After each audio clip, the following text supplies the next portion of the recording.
اوچه جان گریه مکن، باز با نزدت با سری بلند بر می گردم. آه غریبی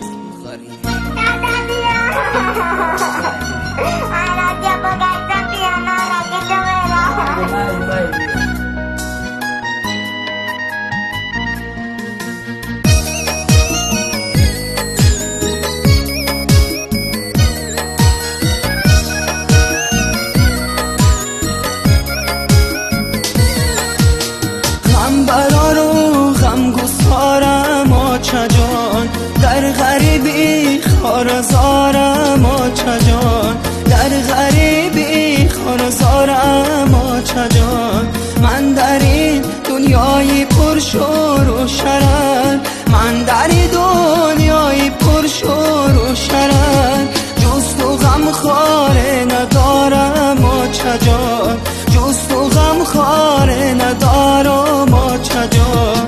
آچه ای جان آچه جان، آچه ای جان آچه جان، آچه ای جان آچه جان، وای آچه ای جان آچه جان.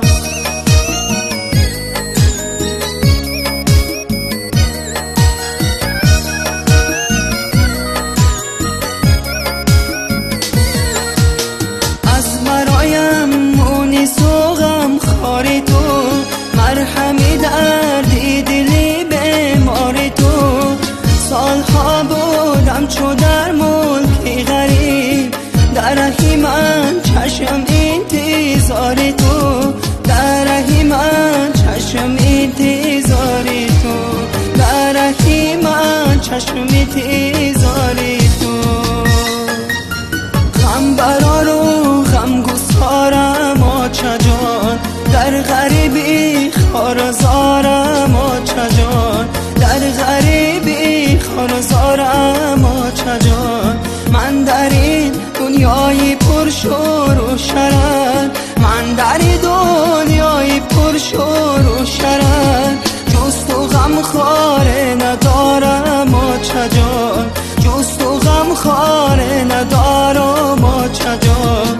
آچه ای جان آچه جان، آچه ای جان آچه جان، آچه ای جان آچه جان، وای آچه ای جان آچه جان.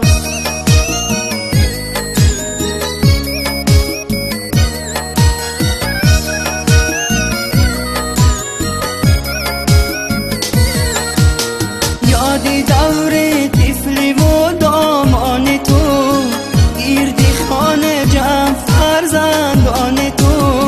از سفر برگشتم و تو نستی، صدرقی قلبی پر ارمان تو، صدرقی قلبی پر ارمان تو، صدرقی قلبی پر ارمان